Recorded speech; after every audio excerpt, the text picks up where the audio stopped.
cara que saiu de casa com 17 para 18 anos, atrás do sonho de ser jogador de futebol. Tentei algumas vezes aqui no Rio de Janeiro, não fui bem sucedido nos testes que eu fiz.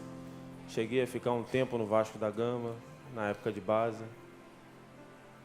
Mas a minha vida foi fora do Rio de Janeiro no futebol. Um homem casado, graças a Deus, bem casado com Simone. Tenho 2 filhos, um casal de gêmeos, Elan e Ellen, que são outros milagres na minha vida. Quando eu jogava futebol no interior do Paraná, minha esposa Simone, antes de eu conhecê-la, teve um cisto no ovário e arrancou um ovário. E depois de casado, ela teve outro cisto no ovário. Foi quando eu resolvi largar o futebol para tentar ter um filho. E Deus enviou 2 filhos. 2 crianças. E o tempo todo a gente lutou para que essas crianças estivessem vivas. Porque a partir do momento que ela descobriu a sua gravidez, foi uma gravidez de risco, ela teve que sair do trabalho, teve que ficar o tempo todo acamada. E era cama e hospital. E com 8 meses nasceu Elan e Ellen. Elan é o nome do meu pai, está presente aqui hoje. E minha mãe, Dona Valéria. Pessoas que me ajudaram a ser quem eu sou. Glorifico o nome do Senhor pelos pais que eu tenho, porque sem eles na minha vida, certamente eu não teria educação, amor. São formadores do neto. E eu agradeço a Deus pela vida deles. A minha história profissional é uma história muito complicada. Antes de conhecer Jesus Cristo, eu também era muito complicado. Não que eu não seja complicado hoje, eu ainda sou o mesmo ser humano de antes. Mas eu creio que quando a gente entrega a nossa vida para Jesus, o Espírito Santo muda algumas atitudes nossas. A gente não vive como vivia, a gente não faz o que a gente quer fazer. Antigamente você fazia o que dava na sua cabeça. Hoje em dia, antes de você fazer alguma coisa, o Espírito Santo fala: tá certo que você vai fazer isso? E como é que a gente tem vivido? Como é que você tem vivido? Como antes? Jesus falou que muitos naquele dia irão dizer: Senhor, Senhor, em teu nome curamos. Hein? Jesus vai falar assim: aparta-te de mim porque eu não vos conheço. Então, um conselho que eu vou dar para vocês, mediante o testemunho, quando vocês vierem na casa do Senhor, busquem ao Senhor verdadeiramente. Busquem a Ele, busquem orientação na palavra dEle.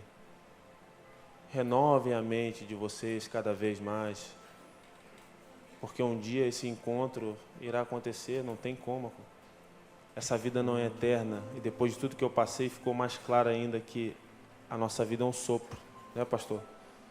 A Bíblia diz o tempo todo que a nossa vida é um sopro, que a nossa vida é uma neblina, mas nós vivemos muitas vezes como se tudo isso fosse para sempre. E quando a gente faz disso aqui o para sempre, a gente esquece que o para sempre é ao lado do Senhor. A gente esquece da eternidade. Mas como eu vinha falando, eu sou um carioca que tentou futebol aqui no Rio de Janeiro, saí para o interior do Paraná, onde eu conheci minha esposa. Logo após o interior do Paraná, fui para o Guarani de Campinas. Guarani de Campinas, fui para o Santos. No Guarani de Campinas, em 2010, quando eu cheguei, 2011, 12 que eu fiquei, foi lá que eu comecei a aprender um pouquinho da palavra de Deus. Eu tinha um anseio muito grande de saber quem eu sou, de onde eu vim, para onde eu vou. E em meio a tudo isso, eu escutei muitas coisas para onde eu iria, em muitas religiões. Mas eu procurei na Bíblia, na palavra de Deus, entender o que Deus queria da minha vida e como eu iria chegar perto de Deus. Como eu chegaria, como eu veria aquele que me criou face a face. Eu acho que não tem outra solução a não ser Jesus Cristo, né? E comecei a aprender um pouco da palavra. Foi quando eu fui para o Santos Futebol Clube. Eu ainda era muito jovem na fé, ainda não era cristão verdadeiramente firme, frequentava de vez em quando, e olha lá, umas reuniões que que os atletas faziam, e hoje tem muitos atletas cristãos que ajudam outras pessoas, outros atletas que não são, e eu sou fruto de reuniões dentro das concentrações, sou fruto de reuniões no meu prédio, onde um amigo meu do Rio, Marcos Denner, fazia reuniões no prédio que a gente morava, levava a palavra de Deus, e foi ali que eu comecei a conhecer um pouco. E eu lembro que quando eu estava no Guarani, eu fiz uma oração muito ruim, por sinal, que eu falei para Deus que eu iria me converter um dia que eu fosse para um clube, que eu fosse campeão, que eu fosse um clube grande. E eu fui para o Santos. E não ganhei nada lá. Inclusive perdi um pênalti numa final que a gente saiu derrotado para o Ituano. Mas o maior título foi lá conquistado. Eu aceitei Jesus Cristo para minha vida. Lá eu conheci Jesus Cristo verdadeiramente. Lá eu aceitei, lá eu recebi o Espírito Santo do Senhor na minha vida. E foi lá que eu tive uma tristeza muito grande após perder um pênalti decisivo. Fui completamente massacrado pela imprensa, pela torcida, muito julgado. Mas naquele momento que eu perdi o pênalti, que a gente perdeu a final, eu, em momento algum, me abati. Eu lembro que eu escutava uma voz no meu coração: eu estou no controle da sua vida. Mas eu tive que carregar alguns fardos. Minha esposa não acreditava. Quando chegamos em casa, ela chorou muito. Meu pai, na época, me ligou. Meu pai é do Rio de Janeiro, me ligou muito triste. Mas o Espírito Santo de Deus, que existe, que é real, que muitos aqui às vezes cantam e clamam por Ele, Ele é real. O Espírito Santo de Deus habita em nós. Ele fala conosco, Ele falou comigo. E Ele fala com você também. Ele falou que estava tudo no controle. Lá em Santos eu acabei não renovando meu contrato em 2014. Fui para a Chapecoense em 2015. Na Chapecoense tive um ano muito bom de 2015, muito bom mesmo. Era um time que, para toda a imprensa e para todo o cenário do futebol brasileiro, um time que ia cair para a segunda divisão, para a Série B. E a gente fez um campeonato brasileiro muito tranquilo, fazendo grandes jogos. Tive talvez o gol mais bonito da minha vida, da minha história, que foi um gol de bicicleta contra o Vasco, lá em Chapecó.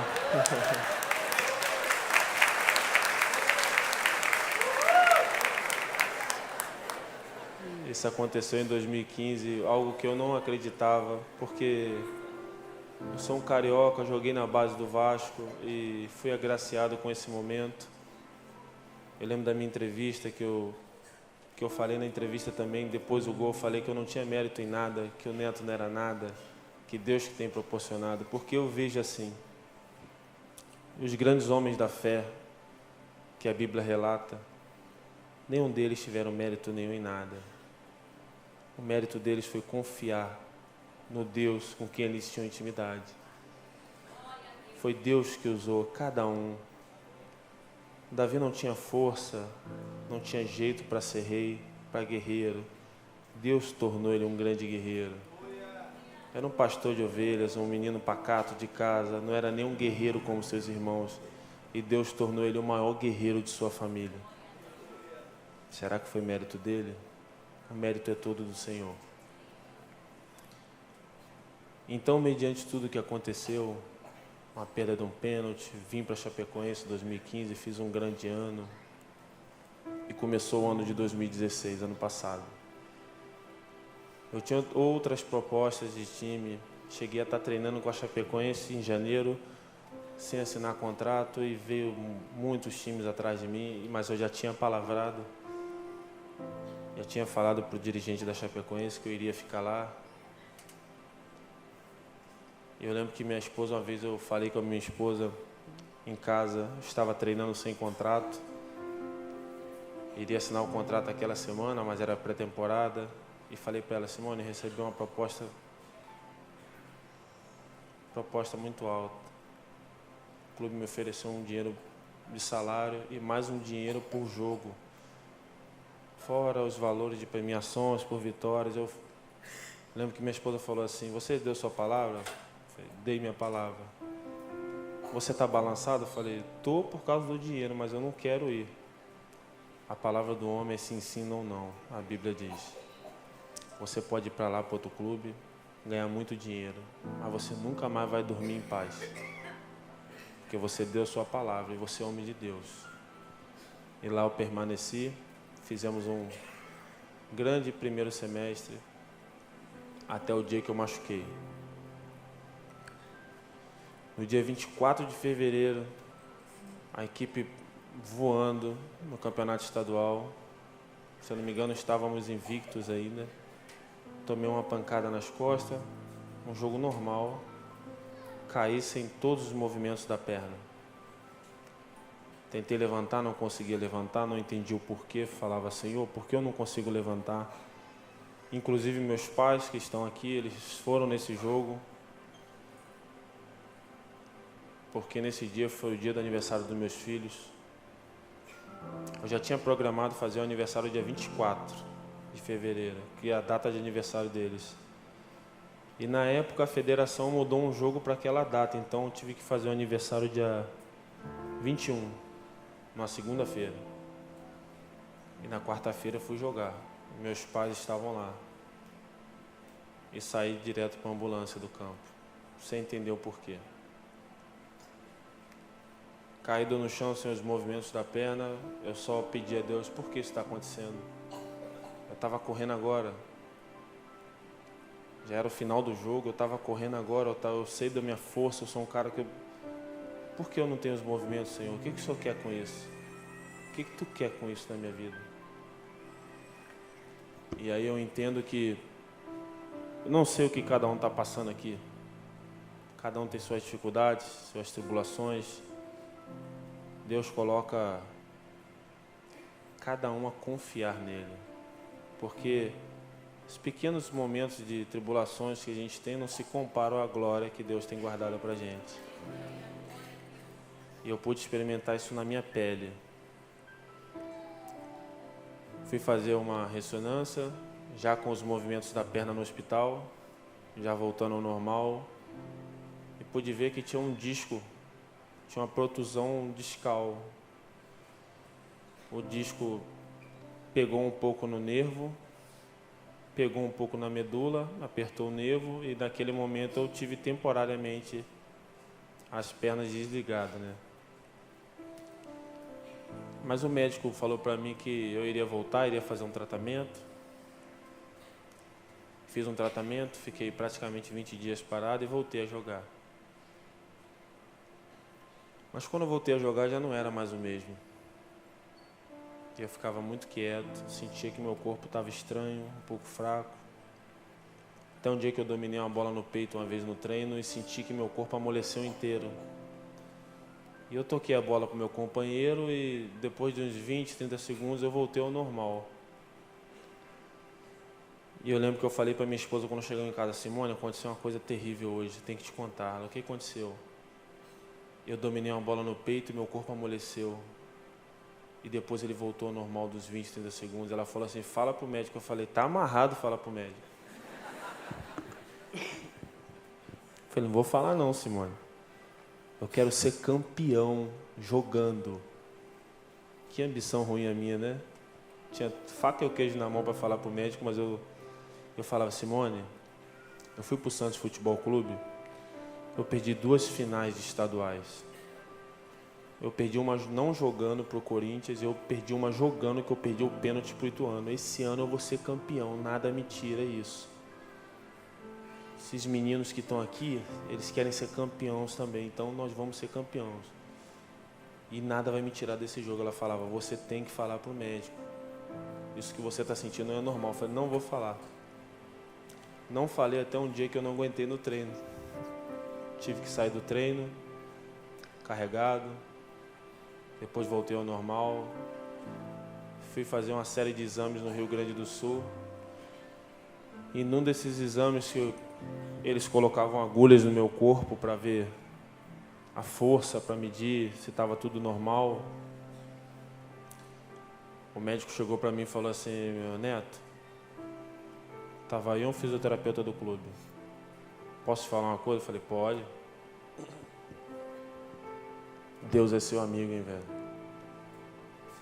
Deus é seu amigo. Eu falei: por que houve, doutor?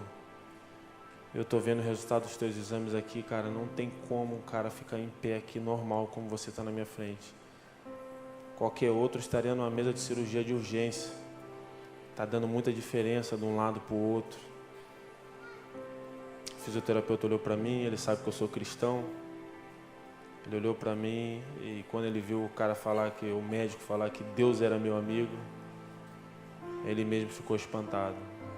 Fui para Chapecó, praticamente com a cirurgia marcada. Tinha problema num disco, o médico me chamou e falou: vamos operar a cervical, vamos colocar uma placa de titânio aí, eu vou colocar a melhor placa que tiver. Dr. Marcos Sonagli, um grande médico, estudou nos Estados Unidos, um cara fantástico. E eu fiquei com aquela tristeza no meu coração. Perguntava: por que, Senhor? Por que comigo?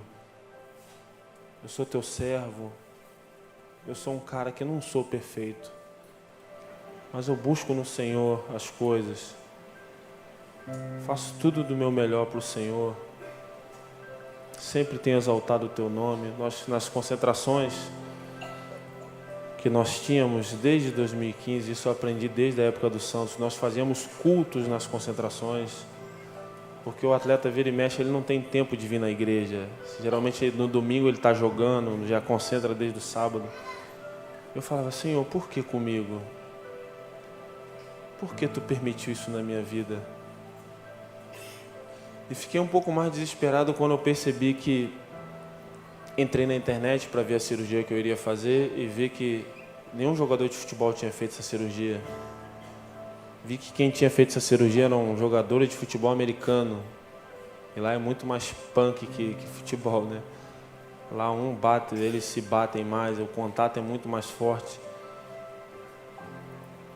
E o pior ainda, eu vi que a maioria deles não tinha voltado mais a jogar.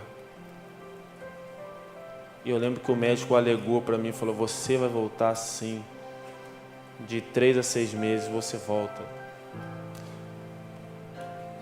Em 3 meses você volta a correr e devagarinho você volta a jogar. Mas eu falava para Simone quando eu chegava em casa: esse cara é um mentiroso. Ele acha que eu não sei a verdade. Eu já procurei a verdade na internet. Ele está tentando me enganar. Ele está tentando me iludir. Ele está tentando me colocar para frente. Mas isso não existe, Simone. Se lá nos Estados Unidos a medicina que é muito evoluída, os caras não conseguiram voltar. Eu lembro que minha esposa falou para mim assim: amor,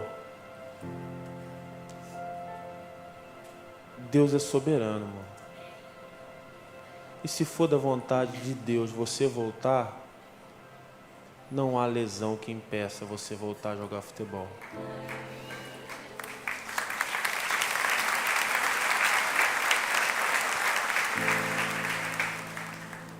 Mas eu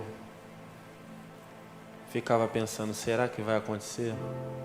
Será que eu volto? Vai ser difícil? E como ser humano que eu sou, muitas vezes duvido não de Deus, duvido de mim mesmo, porque eu estava sentindo na pele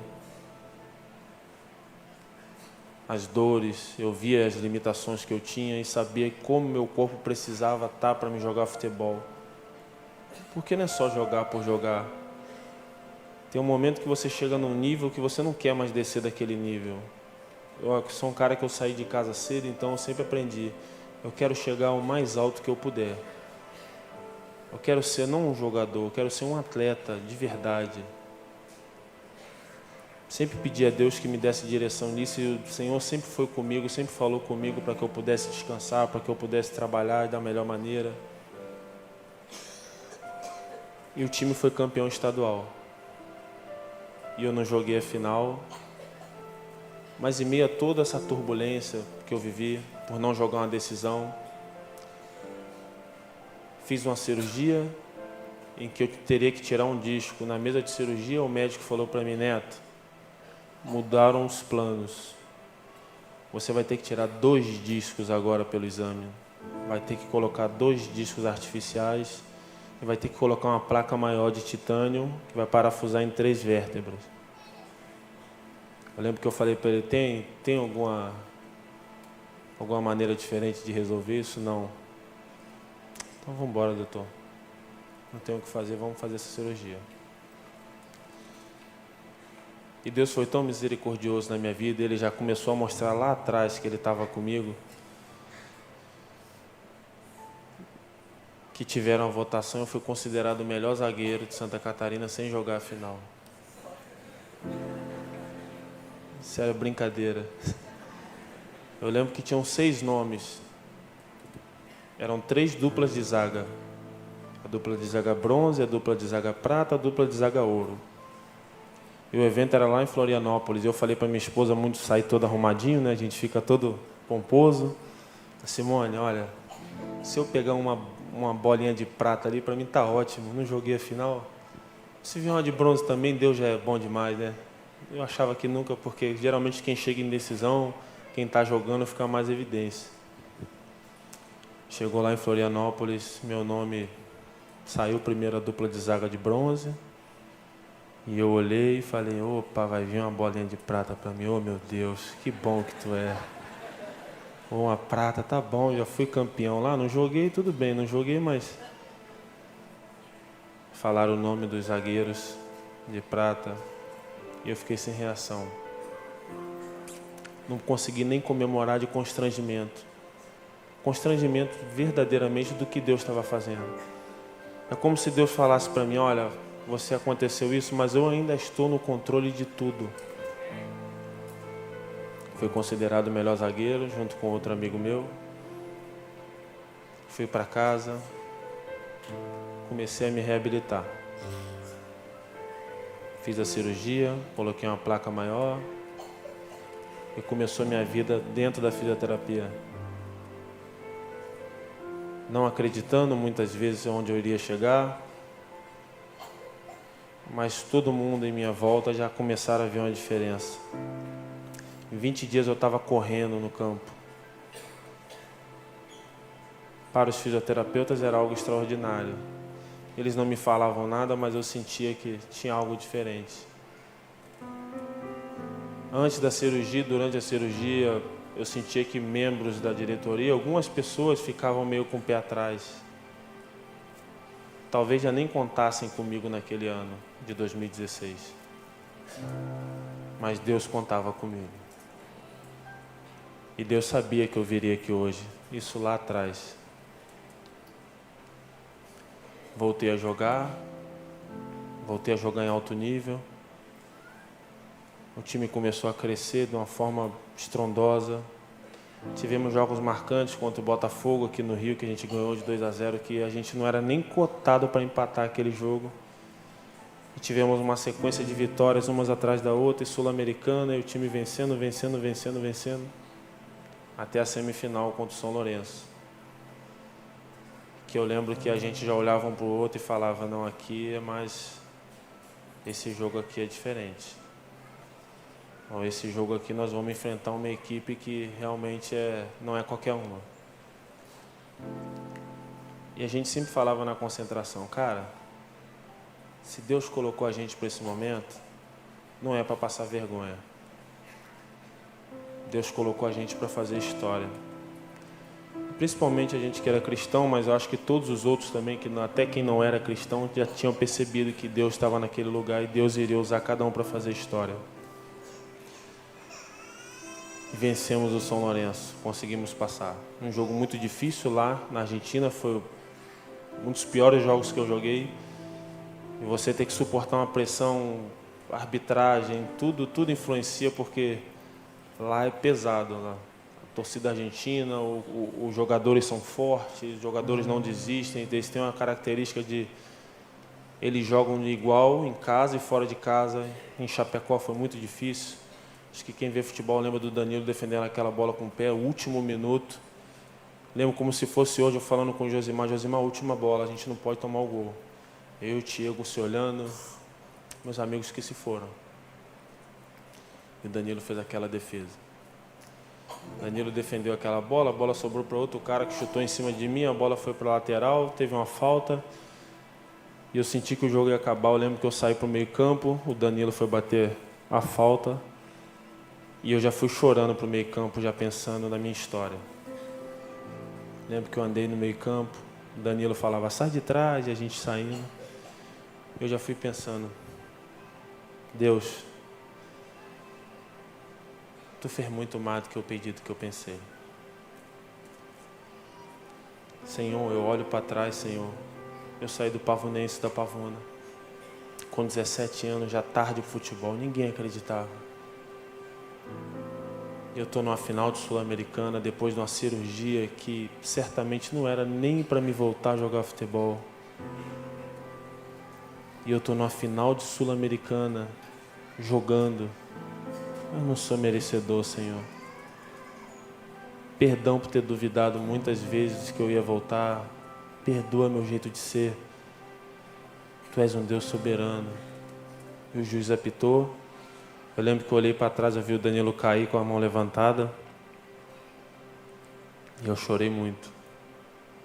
Foi um choro de gratidão, de alívio. Foi um choro de certeza que realmente há um Deus que é soberano e o que Ele quer, nada pode impedir. Nada pode impedir. Quando eu fiz a cirurgia e estava na minha recuperação, fui buscar meus filhos na escola, minha filha entrou muito aflita no carro e perguntou para mim, pai, você vai jogar bola? Você ainda vai jogar bola? Eu lembro que eu falei para ela, Ellen, papai vai jogar, por que você está assim? Porque a minha amiguinha, o vô dela é médico, ele falou bye bye futebol para você, você não joga mais futebol. São essas coisas que os filhos de atleta, quem é atleta sabe, passa.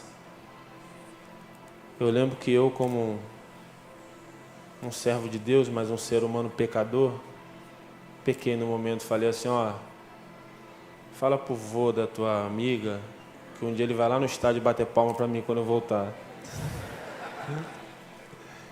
Que servo do Senhor eu sou, né? Jesus amado, Deus teve misericórdia de mim mesmo. E eu lembro que eu tomei uma dura da minha esposa me deu uma cutucada na frente e falou assim, o que você está falando aí? Deixa ele falar. Ele não vai ver o que você vai fazer, ele vai ver o que Deus vai fazer na tua vida. O que os outros falam não importa, o importa é a tua comunhão com Deus. Se Deus quiser que tu volte, tu volta. Não fica dando bola porque os outros falam que você não vai voltar, que você está acabado. Eu falei, Simone, tem hora que eu não sou de ferro, não. Mas aí chegamos na final. Clima maravilhoso. Chapecó é uma cidade de 220 mil habitantes, 230. Todo mundo se conhece, fora as outras cidades em torno de Chapecó. Ali é um clima muito favorável para a equipe, porque ali, Chapecó e região eram torcedores do Grêmio e do Inter, a maioria são descendentes de gaúcho. Mas ali acabou essa torcida por Grêmio e Inter, ali todos ficaram chapecoenses. Depois que a equipe cresceu e foi para a Série A, há um clima lá que você entra na cidade e você só vê verde. É bandeira verde, então aquele povo lá, eles ajudaram a construir quem é a chapecoense. E aquela equipe ficou com uma fama muito forte de ser difícil de ser batida dentro de Chapecó. Porque ali há uma energia muito positiva de um povo que viu um time nascer do nada. Uma equipe que nem série tinha. Uma equipe que já chegou a jogar a segunda divisão do Catarinense. Para eles, como assim aquela equipe está na final da Sul-Americana? Como assim esse time sai do Rio e ganha do Fluminense? Como esse time goleou o Inter? Como esse time já goleou o Palmeiras? Como é que esse time ganhou do River Plate, que é o campeão da América? Como esse time ganhou do São Lourenço? Então, para eles era algo extraordinário que estava acontecendo. E eu sabia que Deus estava ali nos honrando e nos ajudando. E era tão estranho porque a gente ia no mercado, às vezes a gente via as pessoas chorarem antes da tragédia. Eu falava assim, obrigado por tudo que vocês estão fazendo por nós. Vocês estão levando o nome dessa cidade para o mundo. E era um clima maravilhoso. E aí eu tive 2 sonhos. tive um sonho que eu ia para o céu. E no meu sonho ficava bem claro que eu tinha morrido. Andava no lugar e subia numa torre. Tinha um elevador. O céu até moderno, né? O céu com elevador. Mas era o céu no meu sonho. Eu entrava numa porta e aquele lugar subia. Chegava no último andar, mas era muito longe. E quando abri a porta, Deus já sentado me olhando em forma de homem, muito bem vestido, muito bonito. E Deus muito grande, porque no sonho ele era maior que eu lembro. Ele falava para mim assim: meu filho, te esperei tanto tempo aqui. E no sonho, mesmo sem ele falar que era Deus, eu sabia que ele era Deus e eu chorava de alegria. Eu tinha um choro de alegria porque eu não lembrava de nada do que eu tinha feito antes da minha morte, na minha terra. Eu tinha apagado tudo, mas eu sabia, eu não era merecedor de estar naquele lugar. No meu sonho eu tinha plena convicção, eu estou aqui pela graça de Deus. Eu não lembrava dos meus filhos, dos meus pais, eu não lembrava de nada, mas eu sabia, aqui, nesse lugar santo, não é mérito meu. Eu falava, Senhor, eu abraçava Deus e caía aos seus pés e falava, Senhor, eu não sou merecedor. Eu não sou merecedor de estar aqui. Eu lembro que ele me levantava e as minhas lágrimas não eram lágrimas de tristeza, mas de gratidão, porque eu sabia que estar naquele lugar era algo que eu tinha almejado, mesmo sem eu lembrar como eu cheguei, como eu almejei, eu não lembrava de nada. Mas eu sabia, aquele lugar ali era tudo que eu sonhei na minha vida, e estar do lado do Criador era algo espetacular. E aí passava a minha esposa, Simone, que no sonho era uma pessoa estranha, e Deus falava, tá vendo essa mulher? Essa mulher te ajudou a estar aqui hoje. E eu lembro que ela me olhou no sonho, deu um sorriso, também deu um sorriso, né? Mas eu não senti nada por ela. Aliás, era a fisionomia dela, só que ela era estranha. Não reconheci. Olhei, ri educadamente. Amei ela como uma irmã que estava ali no mesmo local que eu estava, não como uma esposa. Não consegui nem ter parâmetro para achar ela bonita no sonho. Não tive nem essa maldade humana que a gente tem. Feliz por vê-la. Fiquei feliz em conhecê-la, porque como Deus falou que ela me ajudou a estar ali, falei, pô, essa mulher foi uma pessoa especial na terra também. Ela saiu, não falou nada, e acordei do lado dela, né, de manhã. A primeira coisa que eu falei para ela, Simone, sonhei contigo, Simone. Ela abriu um sorrisão, né, acho que toda mulher gosta, toda esposa gosta. Eu falei, mas eu sonhei contigo, mas não senti nada, aí quase que eu apanhei na hora. Como assim você não sentiu nada de mim? Como assim? Que história é essa? Eu falei, não, Simone, calma aí, deixa eu te falar. A palavra de Deus falou uma coisa e eu tive um sonho real. Foi um dos sonhos mais reais que eu tive na minha vida. Não, então me explica isso direito, que eu não gostei. Eu sonhei que eu estava no céu e via você. E eu via você do jeito que você é. A tua aparência, a tua fisionomia. Por isso que eu me espantei quando eu olhei para você, quando eu acordei. Porque eu acordei com um sonho fresco na minha mente, olhei para você e falei, como eu não reconheci ela, mas é minha esposa. Lá no céu eu não te reconhecia, Deus falou que você me ajudou a estar lá. O único motivo de alegria dela foi que ela viu que Deus reconheceu que ela me ajudou a estar lá. Então ela fala, tá vendo aí? Me larga para tu ver o que acontece, para onde tu vai. Se você me abandonar, você vai ver para onde você vai. Eu falei, não abandono o nosso Deus e muito menos você, porque você foi o que Deus colocou na minha vida. E é bom que os casais também ouçam isso, viu? Vocês não casaram por acaso, não. Não foi obra do acaso, não foi sorte, não foi destino. Deus colocou cada um para completar o outro. Depois se acertamos lá, ela entendeu o meu sonho. Ela entendeu também que eu não sonhei aquilo porque quis. Não foi obra da minha mente sonhar com ela no céu, sem compreender, sem entender, sem saber quem era ela. E ficou um sonho muito marcante. E eu comecei a pensar, poxa, um dia que eu for para o céu, minha esposa que me ajudou. E ela é uma mulher de Deus também, uma mulher que sofreu junto comigo. E depois tive outro sonho. Esse é o sonho que eu nunca gostaria de ter tido. Esse é o sonho que eu não desejo que nenhum de vocês aqui tenha. Sonhei que eu caía do avião e ficava vivo. E acordei muito assustado, querendo falar para ela de todo jeito e ela não queria me ouvir. Depois aqui no Brasil, depois de toda a tragédia, ela falou que não quis me ouvir porque ela me viu tendo sonho de madrugada. Ela falou que eu me tremia muito na cama. E ela achou que fosse algo espiritual, alguma coisa que o maligno quisesse me amedrontar. Eu tive algum pesadelo. Eu já tive algumas coisas relacionadas a isso. Mas não foi isso. Eu tive um sonho real que eu caía do avião e ficava vivo.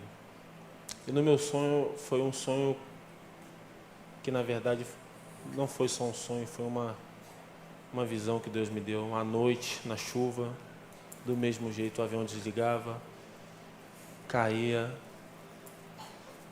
E no meu sonho eu ficava vivo, saía pela porta de emergência do avião.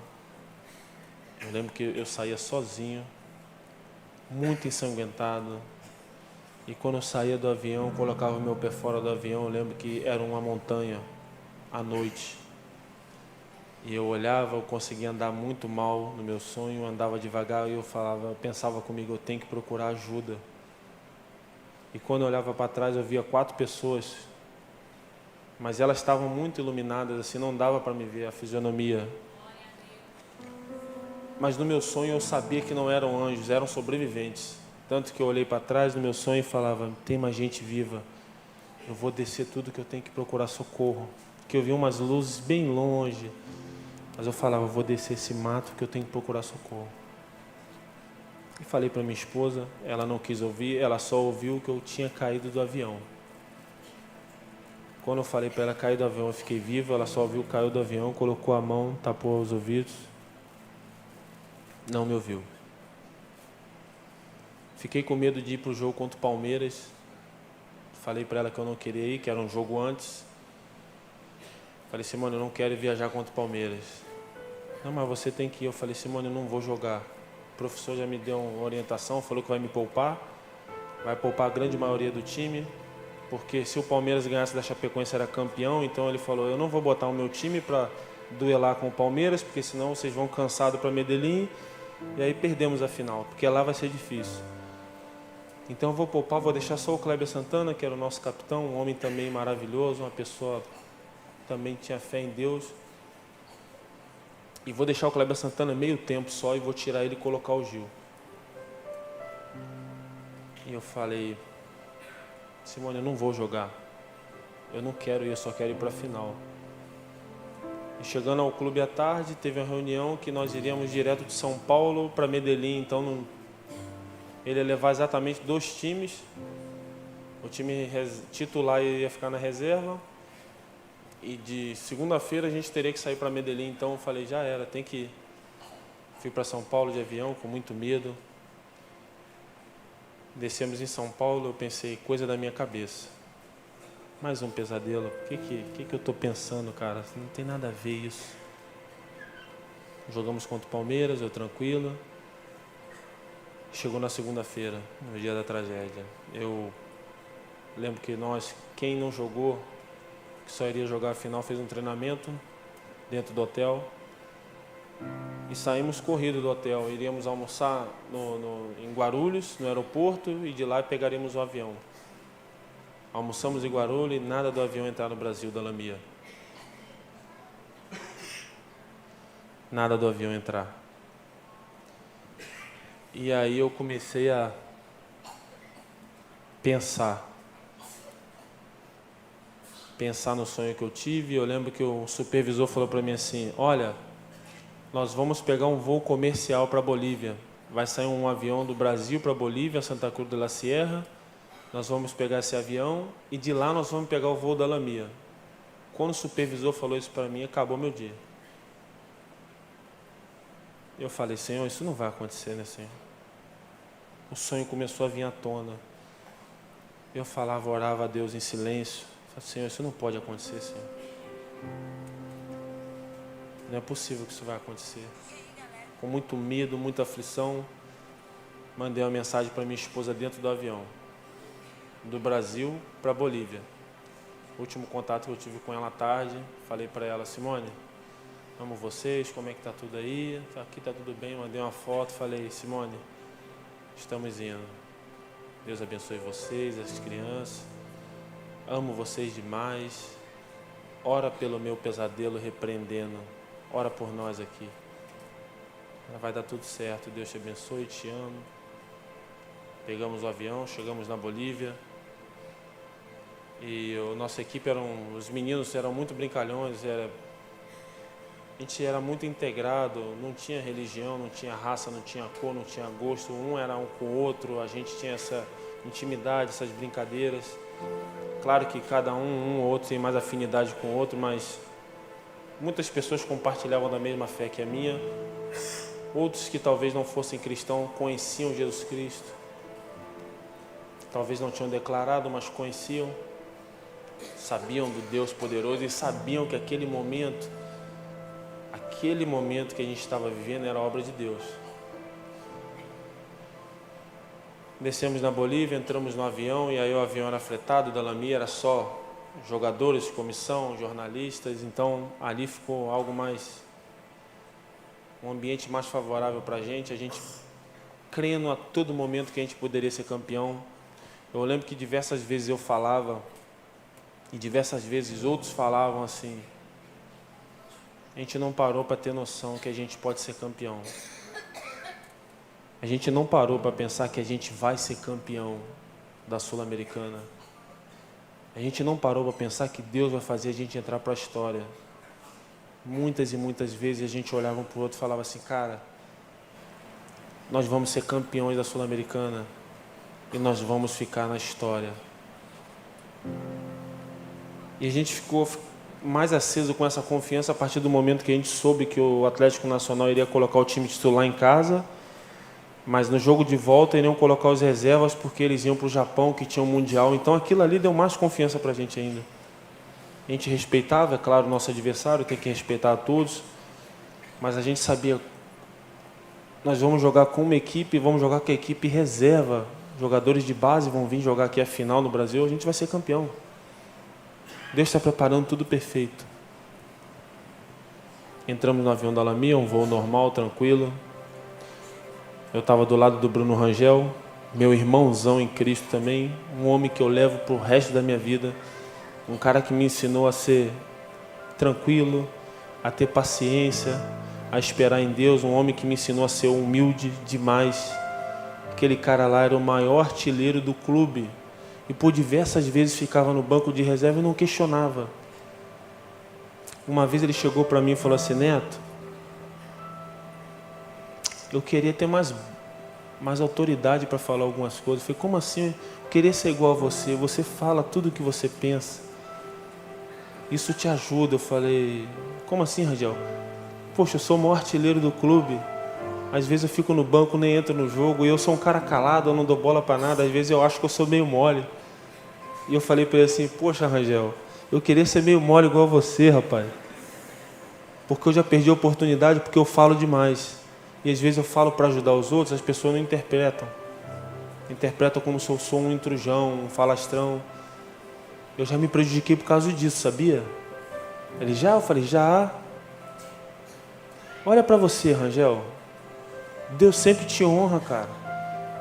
Você não joga, mas você entra num jogo difícil, você sempre faz gol, você sempre é muito frio. Você tem uma frieza de jogadores de Copa do Mundo. Você na frente do gol, parece que o gol fica enorme na tua frente, cara. E você é sempre assim, Rangel. Você não joga e joga o Kempis faz gol. Quando o Kempis não faz gol, você vai lá e faz gol. Vocês dois sempre estão fazendo gol, cara. E um torce pro outro. Eu nunca vi isso. Eu nunca vi o que está acontecendo aqui nesse time. Esse time aqui eu nunca vi o que aconteceu. Tem pessoas que não jogam aqui, que torcem pro outro, que choram com o outro. Eu nunca vi, Rangel. Por isso que as coisas dão certo. E você, nessa sua humildade, Deus está te honrando muito. Lembro que ele falou assim para mim, é mesmo, né, Neto?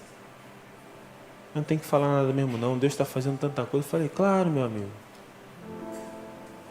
E nos cultos das concentrações revezavam. Bruno Rangel dava a palavra, no outro culto era eu que dava a palavra, no outro culto era o Mateus Bitel que dava a palavra. E ali muitas vezes chegava a ter 15 jogadores, 14 jogadores, de 22, 23 que iam. Eu sentei do lado do Bruno Rangel, no avião, eu sentou na minha frente Gil e Ananias, Danilo estava um pouquinho à minha frente. Um voo normal, tranquilo, a gente conversando bastante, era um voo longo. Mas aí no final todo mundo estava cansado, todo mundo dormindo, eu tentei dormir também, mas não conseguia dormir até a hora que deu uma turbulência. Era muita chuva, deu uma turbulência, eu pensei, meu Deus do céu. Olhei meu relógio, com medo de turbulência, nem pensava no sonho, nem lembrava, o sonho estava longe de mim. E o avião vinha normal, tudo muito aceso, até a hora que o avião desligou. O avião vinha no barulho normal, até a hora que ele fez... Desligou completamente, acendeu a luz de emergência no chão. A primeira palavra que eu disse foi, Jesus tem misericórdia. Jesus tem misericórdia. Eu não queria acreditar. Para mim era mentira que estava acontecendo. Para mim eu estava dormindo, eu estava sonhando, era um filme, era na tela quente. Não era, aquilo ali não acontece normal na vida do ser humano. Eu olhei para o chão e falei, Jesus tem misericórdia de nós. E eu comecei a tentar me autoconsolar. Eu comecei a mentir para mim mesmo. Falo, não, Neto, calma que está descendo. O que você está vendo não está acontecendo, está descendo, o avião está descendo. Eu olhei para a janela onde estava o Bruno Rangel, para tentar achar algum argumento que me fizesse crer que estava descendo. Eu pensei, vai acender a luzinha de fora, vai piscar, ele está descendo. Vai descer o trem de pouso. Eu vi que não acendia nada, nem a luz de fora acendia. Eu vi que tinha alguma coisa errada. E como eu estava bem no meio do avião, do lado da turbina, eu vi que desligou a turbina também e eu escutava o barulho do vento. Como se o avião tivesse totalmente desligado. E foi aí que eu senti que a vida é um sopro. A gente acha que vai viver até 80, 90 anos. Alguns vão conseguir esse prêmio de ter uma vida longa, outros não. Mas aqueles que creem em Jesus Cristo, a palavra diz que, mesmo que morram, eles viverão. Se você crê em Jesus Cristo, meu amigo, você que está aqui neste dia, pode ter certeza que um dia você vai embora daqui, mas você terá vida e vida eterna. Eu estou falando vida eterna de sentir, porque Jesus quando morreu, Jesus morreu, ressuscitou e foi com o seu corpo, ele foi de carne e osso para o céu.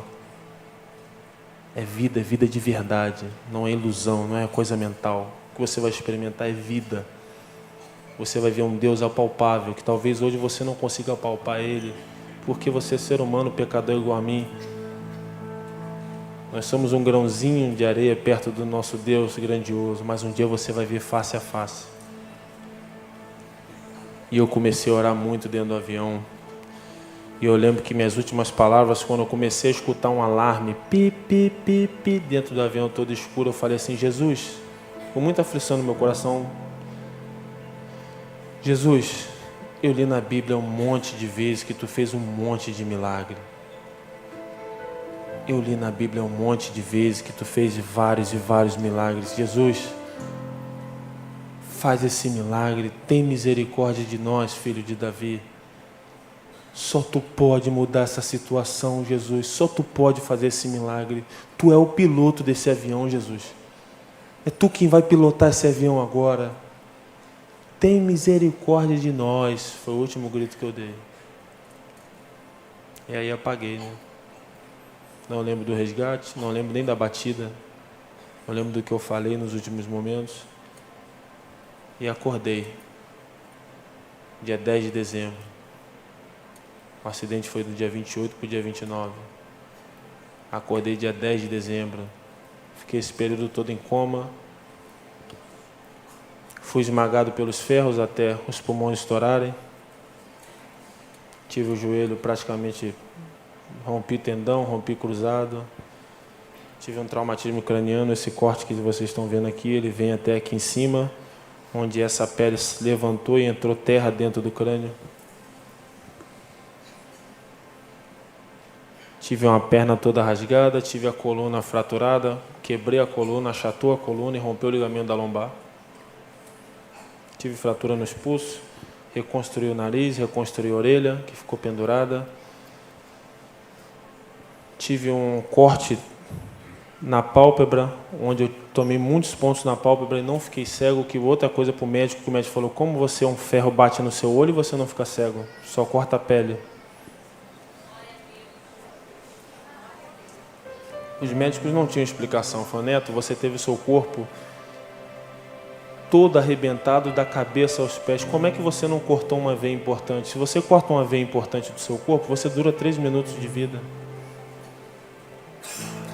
Quando você ouve um médico falar,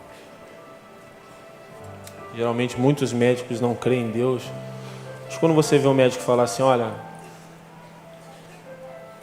você pode falar, Neto, que o teu caso foi Deus te ajudou. Você pode falar que foi Jesus Cristo, um nome também que você crê. Força superior, força divina. Neto, foi uma dessas aí. A medicina não foi, não.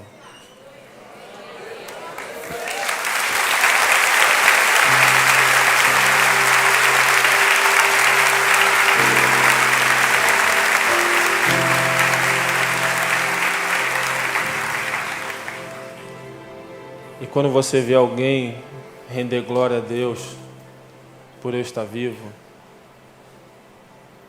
quando você vê que alguém que talvez não creia tanto, falar, realmente, Neto, algo muito superior aconteceu. Nós médicos fizemos o mínimo. Quando você vê um médico, você ouve um médico falar assim, olha, a gente foi para a Colômbia do Brasil e a gente tomava decisões em grupo para saber o que fazer com vocês.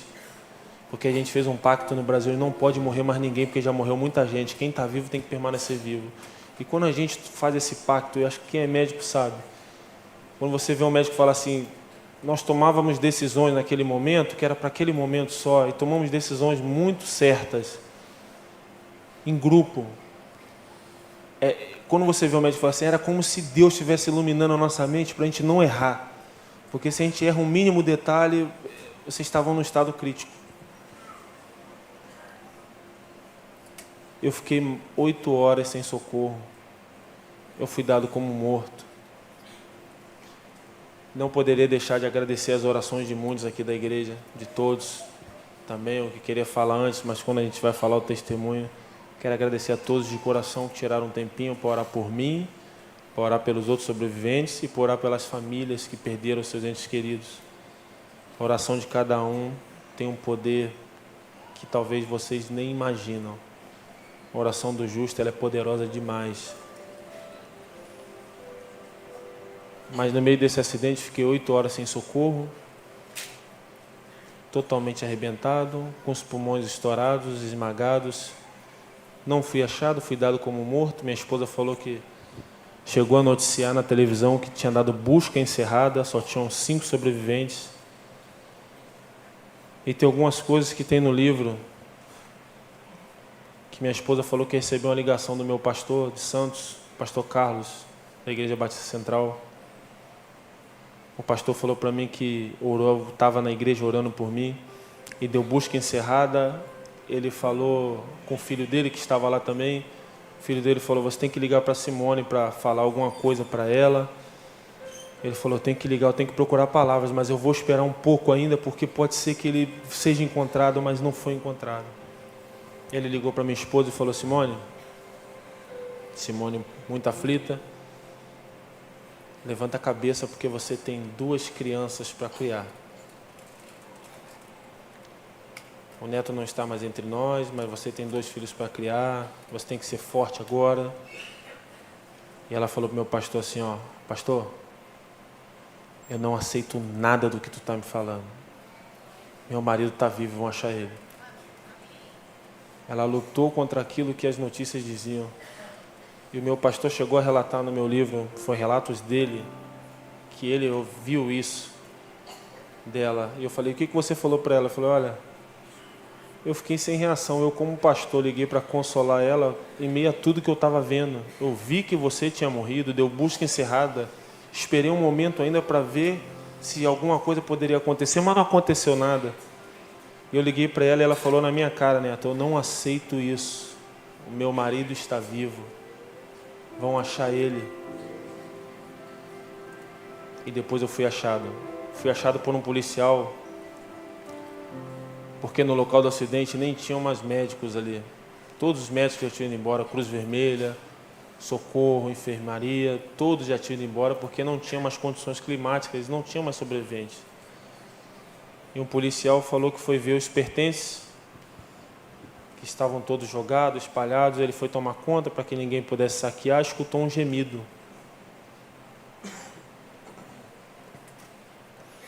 Escutou um gemido e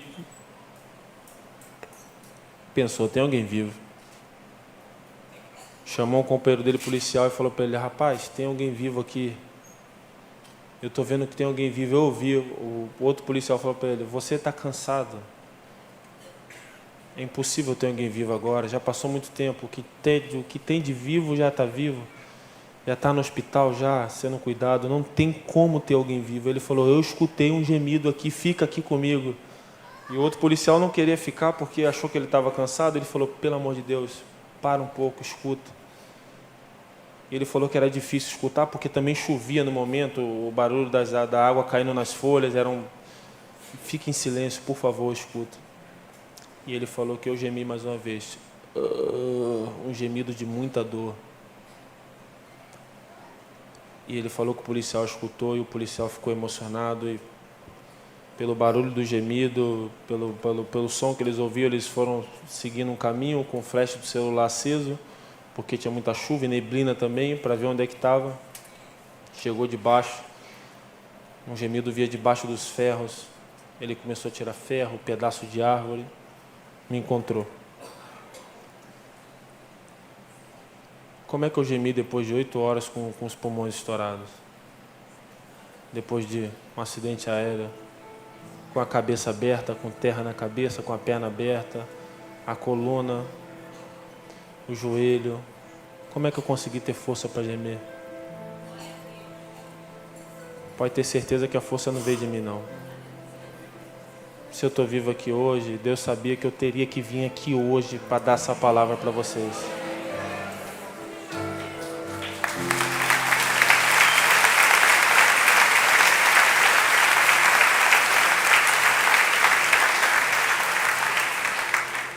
Deus sabia que eu ia vir aqui. Deus queria me usar para isso aqui.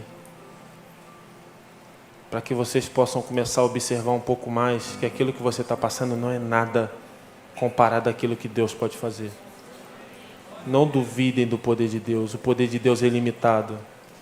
A gente que é ser humano, a gente às vezes duvida de algumas situações porque nós somos humanos. Mas a gente não pode duvidar em maneira, em momento algum, desse Deus que criou todas as coisas. E aquilo que Deus quer, nenhum homem, nenhuma situação, nenhum momento pode impedir. Se eu estou vivo hoje aqui, é porque Deus quis que eu ficasse vivo. Porque eu não teria forças para aguentar tudo que eu aguentei. É loucura. Muitas pessoas falam, aguentou porque é atleta. Quando vem um médico falar, não, meu amigo, tinha muitos atletas ali. E mais do que ter muitos atletas ali, você ficou mais tempo que todo mundo sem socorro. Tanto que eu fui o que quase morreu 3 vezes dentro do hospital. Eu quase morri 3 vezes dentro do hospital depois de ser resgatado. É algo extraordinário. Deus me sustentou de uma forma que muita gente nunca viu o médico render glórias a Deus. O médico falar para mim, Neto, você quebrou a coluna e nós pegamos o seu corpo e viramos de lado para fazer um raio-x quando você estava em coma. Você teve uma parada cardíaca só de virar o seu corpo de lado. Ou seja, não poderiam nem mais mexer no meu corpo, que eu poderia morrer a qualquer momento.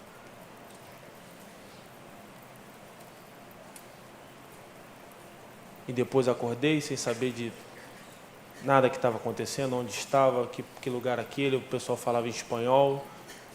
Eu lembro que eu acordei, a primeira coisa que eu falei para minha esposa foi: Deus esteve comigo o tempo todo. Repeti 2 vezes: Deus esteve comigo o tempo todo.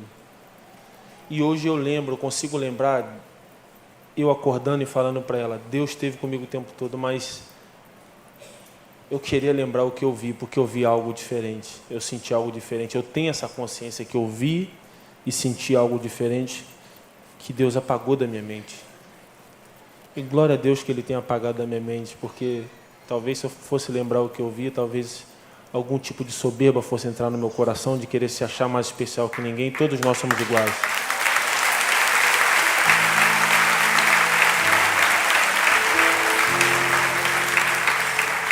Todos nós somos iguais. Deus ama a todos igualmente.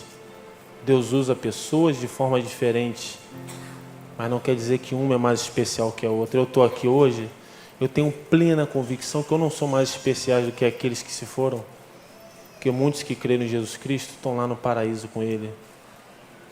Jesus perdoou um bandido na cruz e falou para ele que hoje mesmo ele estaria no paraíso com Ele.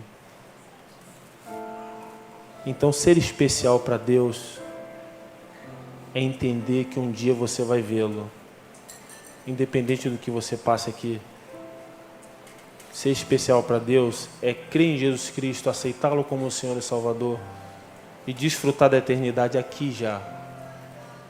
Isso é ser especial para Deus. Então, acordei sem saber de nada, o que estava acontecendo. Falei para minha esposa isso e ela ficou com medo porque os médicos não podiam falar para mim o que estava acontecendo, porque eu já tinha quase morrido 3 vezes. Os médicos falaram: quando ele acordar, ele está muito debilitado, ele não pode se emocionar, não pode acelerar o coração dele. Eu acordei muito mal, mas não tinha reparado em mim ainda. E quando eu olhei para o médico, vi a camisa da Chapecoense e falei: meu Deus, agora eu sei o que eu estou fazendo aqui, tem a final da Sul-Americana. O pessoal está falando em espanhol, o médico está com a camisa Atlético Nacional, é a final.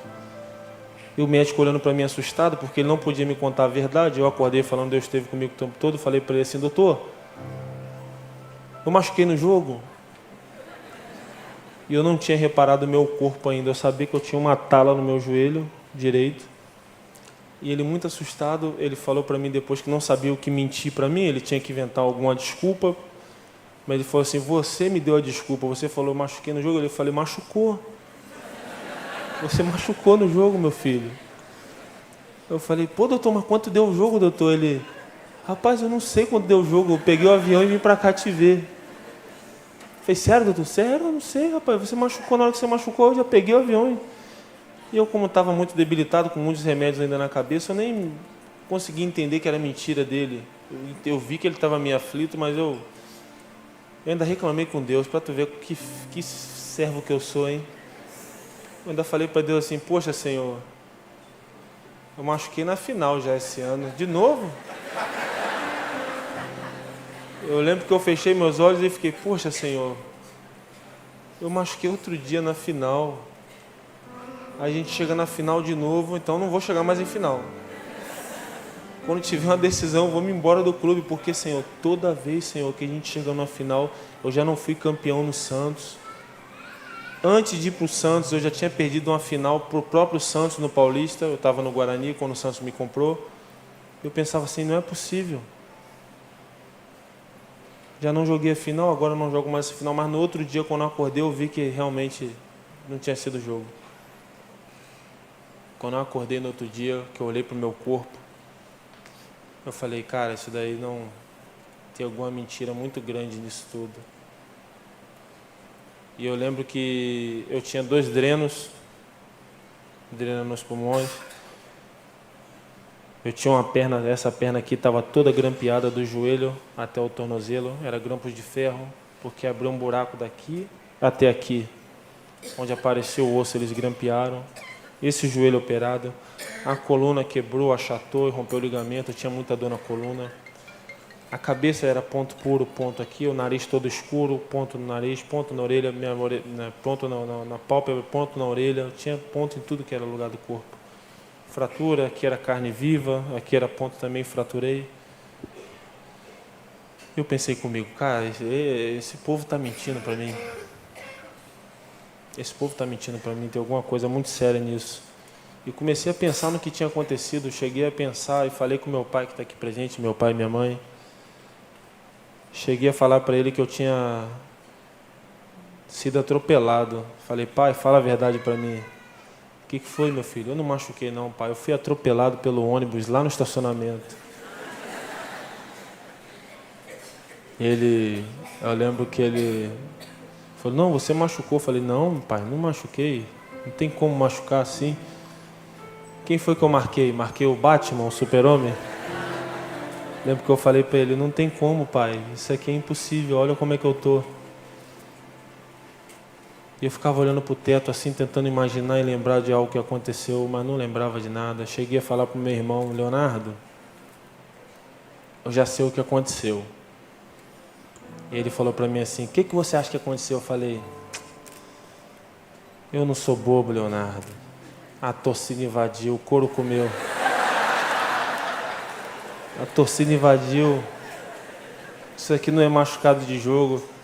Eu devo ter tomado bico de chuteira, me bateram, fui espancado. Por isso que eu estou aqui na UTI, eu tenho certeza, rapaz. Isso daí não tem como, o que eu estou vivendo aqui, Leonardo, eu estou usando fralda. Eu estou usando fralda. Eu estou completamente debilitado, eu sei que não é verdade o que vocês estão me falando. Cheguei a ver meu pai chorando na UTI. Chorando muito, muito, muito, muito, muito. Uma vez de madrugada, quando eu acordei, vi meu pai chorar e ali eu vi, realmente tem alguma coisa errada, meu pai está chorando. Foi quando o médico fez uma reunião e me chamou. Hoje tem uma coisa para te contar. Entraram na UTI todos os médicos, todo mundo que estava ali, que veio me ver. Meu pai, meu irmão, o pastor amigo meu, Carlos de Santos, todos os médicos colombianos, e ele falou para mim, Neto, você lembra do sonho que você teve? E eu não lembrava do acidente, mas lembrava do sonho. Lembro, doutor. Falei para minha esposa, ela não me deixa mentir. Eu caía do avião e ficava vivo. Como é que foi o sonho? Sonhei que estava à noite, chuva, o avião caía, desligava, batia numa montanha, e eu saía muito mal, doutor, da aeronave, muito mal, com muito sangue. E quando eu saí, eu estava numa montanha e eu via mais 4 sobreviventes. Neto, tenho uma notícia para te dar. Isso não foi um sonho não, foi uma realidade. O avião da Chapecoense caiu. Quando ele falou aquilo ali, para mim foi um balde de água gelada. Pensei comigo, não, isso é surreal. Como assim o avião caiu? Fiquei muito aflito, falei, não. Não, Neto, o avião da Chapecoense caiu. Eu comecei a perguntar sobre meus amigos, falei, Bruno Rangel, Kleber Santana, Ananias, Gil, Danilo, Biteco, comecei a perguntar sobre todo mundo, ele falava para mim, não está mais entre nós.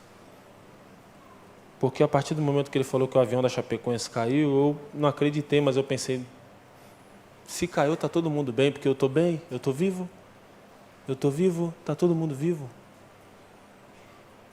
Ele falou, só tem você, o Alan, o Foman vivo, Rafael Renzo, mais 2 da tripulação. E ele falou, Neto, só permaneceram 6 vivos, e os 6 que ficaram vivos a gente também não tem explicação, Neto. Se você está vivo com os meninos é porque, em meio a tudo que aconteceu, Deus escolheu alguns para ficar vivo, Neto, porque todo mundo morreu. Eu lembro que eu chorei muito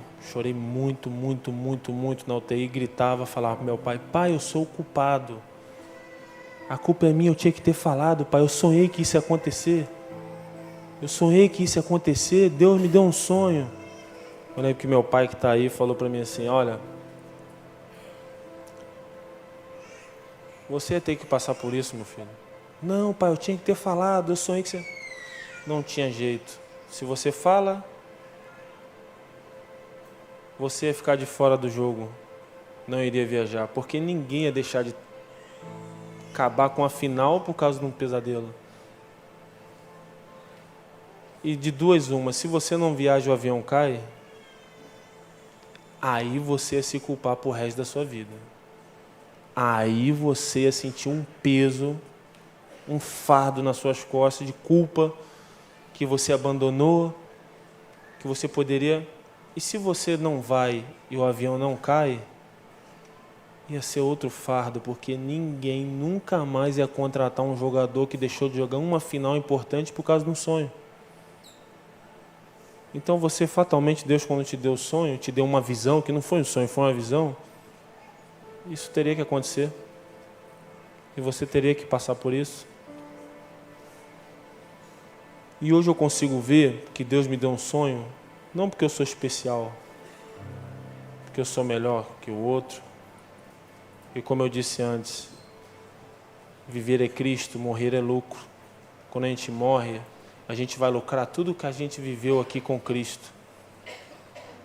Deus já derrama muitas bênçãos em nossas vidas enquanto estamos aqui, sim.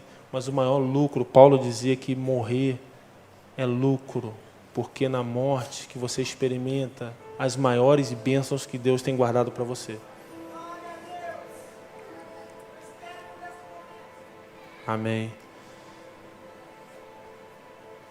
E depois que a gente soube do acidente, que eu soube de tudo, muito mal, pude entender que realmente Deus não queria que aquilo acontecesse. Deus não quer nunca uma tragédia. Mas a ganância do homem vai longe demais.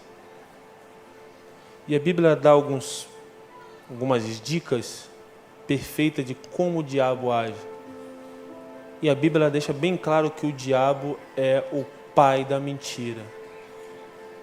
E a gente está vivendo um momento no nosso país terrível, onde muitas mentiras estão sendo descobertas por causa do dinheiro. E o piloto naquele momento mentiu o tempo todo por causa de dinheiro, para guardar dinheiro. É por isso que a Bíblia diz que adianta ganhar o mundo se perder a sua alma? Que adianta roubar? O que adianta fazer o mal para o próximo? Isso daqui não é para sempre, gente. O que você está vivendo aqui não é para sempre.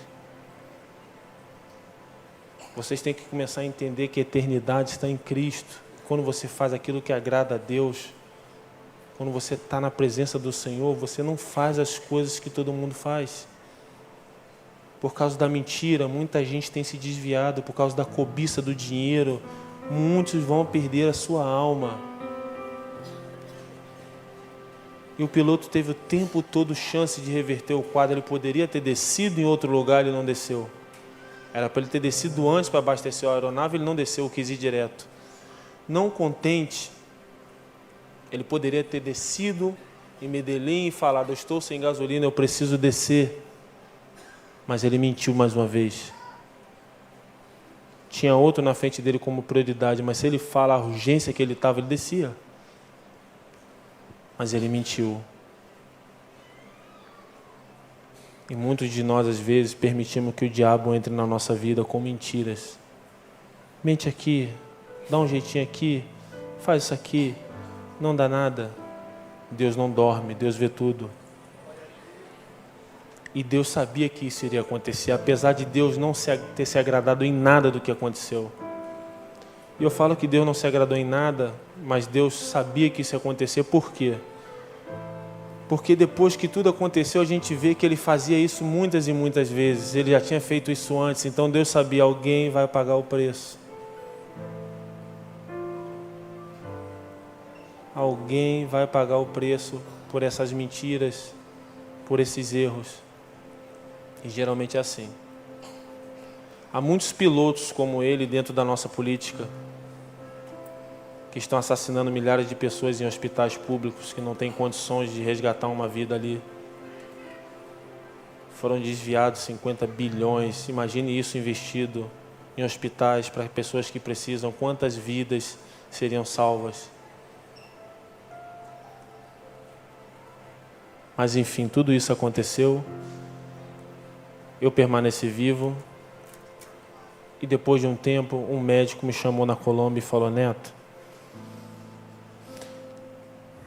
nós chegamos à conclusão de uma coisa que aconteceu e precisamos te contar. Pode falar, doutor. Tinha recebido tanta bomba, né? A cabeça já estava um pouco mais preparada. Neto, você lembra aquela placa que você colocou lá em junho, que se você não jogou a final? Lembro.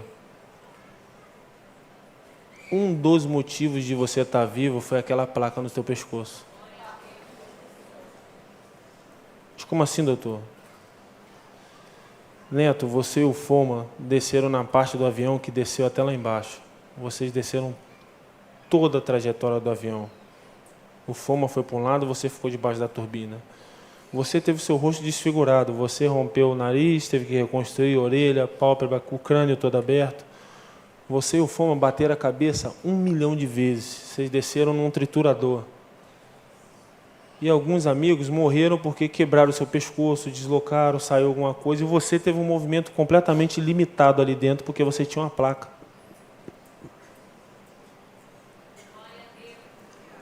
Mas como é que você vai duvidar do poder de Deus? Como é que vai duvidar que Deus está no controle da tua vida? Você pode estar passando uma coisa muito ruim hoje. Você pode estar com a falta de emprego, desempregado, sem a condição financeira que você deseja. Mas Deus está usando isso não é para acabar contigo, não é para te fortalecer, meu amigo. Hoje eu entendo isso.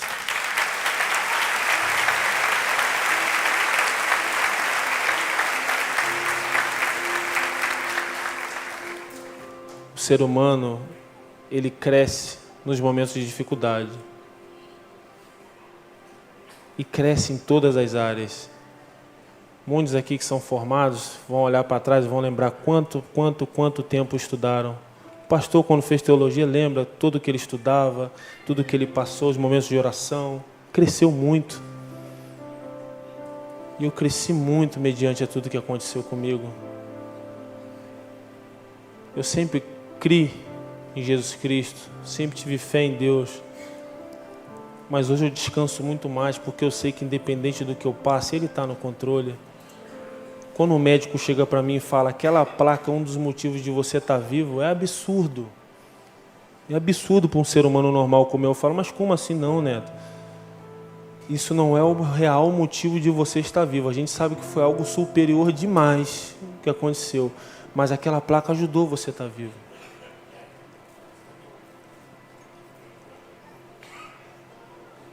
E é isso que eu quero deixar para vocês aqui. A nossa vida não é só alegria, não é só coisa boa, não é só glória. A gente passa por lutas. E Jesus mesmo falou que no mundo nós teríamos tribulações, mas era que para a gente ter bom ânimo, porque Ele venceu o mundo.